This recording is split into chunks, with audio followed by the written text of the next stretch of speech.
होलिका एक राक्षनी थी, हिरण्यकश्यप की बहन थी।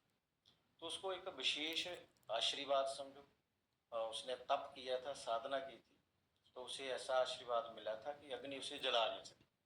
उसे एक पट मिला था, एक चादर मिली थी चुन्नी, तो वो ओढ़ करके अग्नि में भी प्रवेश कर ले तो अग्नि उसका कुछ नहीं करती थी। तो वहाँ क्या हुआ कि हिरण्यकश्यप का एक पुत्र हुआ प्रहलाद।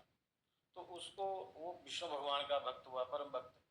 तो उन्होंने उसको मारने के लिए, अपने राज्य से हटाने के लिए उन्होंने बहुत सारे प्रयत्न किए, क्योंकि हिरण्यकश्यप जो है विष्णु भगवान को अपना दुश्मन मानता था।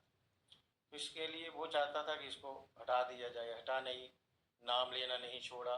वो कहता था मैं स्वयं भगवान हूँ, मेरा नाम लीजिए। तो वो लेता नहीं था, वो कहता सर्वश्रेष्ठ विष्णु भगवान है। तो इसलिए उन्होंने बड़े सारे जत्न किए।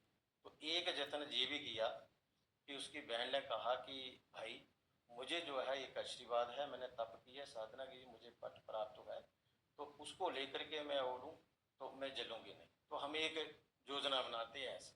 उन्होंने एक ऐसी योजना बनाई कि बहुत सारी लकड़ियों को इकट्ठा किया, चिता टाइम जैसे हम चिता बनाते हैं ऐसे लकड़ियों को इकट्ठा किया। कहते हैं वो इकट्ठा करने में भी एक हफ्ता लगा था। तभी हम जो है अष्टमी से लेकर के पूर्णमासी तक होलिका जो है त्योहार जो है बनाते हैं। इतने दिन, ये 8 दिन का चलता है। विशेष तो बहुत दिन का चलता है, ये तो बसंत पंचमी से शुरू होता है। इसकी बड़ी कहानियाँ पीछे। हमारे कोई भी त्योहार है उसमें एक ही चीज़ तो है नहीं, उसमें बहुत सारी चीज़ें आती हैं। तो इसमें जो है विशेष क्या हुआ था, वो इतना समय लगा था, उन्होंने बहुत सारा ढेर जो है इकट्ठा किया लकड़ियों का। फिर उसने वो पट वो लिया, चादर ली और प्रहलाद को अपनी गोदी में बैठाया।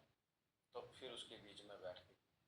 भगवान विष्णु की माया से वो पट जो जो चादर थी वो प्रहलाद जी के ऊपर आ गई और वो उसमें भस्म हो। उसमें से जब वो पट लिया था, चादर ली थी, अग्नि जली, उसमें से कई प्रकार के रंग उत्पन्न हुए थे। तो रंगों का त्योहार भी दिया गया इसको। हम जैसे होली के दिन रंग लगाते हैं किसी को, रंगों का भी त्योहार दिया गया। तो विशेष इसमें जो है माना गया जो हमारे बीच में बुराई है, बुरी चीजें हैं, बुरी आदत है किसी के बीच में, कोई दुर्व्यसन करता है, शराब पीता है या कोई पैसे काम करता है, उस काम का त्याग करना चाहिए, उस दिन आहुति दे देनी चाहिए बुरी चीज का। तो बुरी चीज का जब अंत हो गया, जिनकी उसने भी बड़ा आतंक मचाया था, बहुत सारे गलत काम किए थे, बहुत सारे लोगों को, संतों को, महात्माओं को, ब्राह्मणों को वो तंग करती थी। इसलिए जब उसका अंत हो गया तो उसके बाद जो है ये महोत्सव के रूप में जितने भी वहाँ के जो लोग थे, गाँव वाले थे, सब ने उसको उत्सव के रूप में होली के त्योहार में, और अगले दिन होली मनाते हैं। बिल्कुल।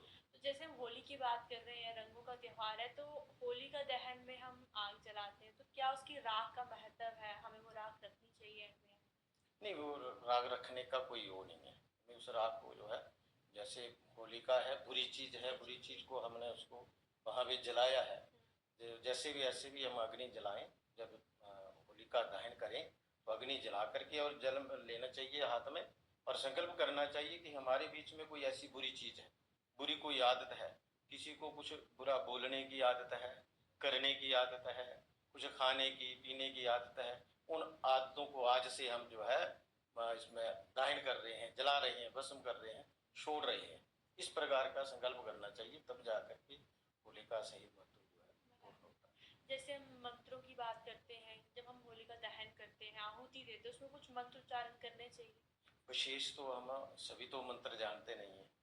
तो ये तो हमारी वैसे ही हमारी बड़ी कमी है कि हम लोग जो है अपने धर्म में होते हुए अपने धर्म के जो शास्त्र हैं उनको नहीं जानते, क्योंकि वो संस्कृत है। तो संस्कृत को हम ज्ञान ही नहीं रखते हैं, उससे परे रहते हैं। दूसरे इंग्लिश का, हिंदी का, बाकी सब ज्ञान रखते हैं, लेकिन संस्कृत नहीं पढ़ना चाहता कोई। तो जितने भी शास्त्र हैं वो संस्कृत में, और जितने भी मंत्र हैं वो संस्कृत हैं। विशेषता जो गायत्री मंत्र है, भूर्भुवः स्वः, इस मंत्र का उच्चारण करके ही कर देना चाहिए। नहीं तो इसमें बड़े आते हैं पूर्णमिदं पूर्णमिदं पूर्णमादाय पूर्णस्य पूर्णमादाय पूर्णमेवावशिष्यते, वो सारे मंत्र हैं। उन मंत्रों का सभी उच्चारण नहीं कर सकते, तो कर सकते हैं वो करें। नहीं तो गायत्री मंत्र बोल करके 3 बार बोल करके जल छोड़ करके अपने इस प्रकार की प्रतिज्ञा अवश्य करनी चाहिए, तभी जा करके हम अपने मन के अंधकार को दूर कर सकते हैं। किसी प्रकार का भी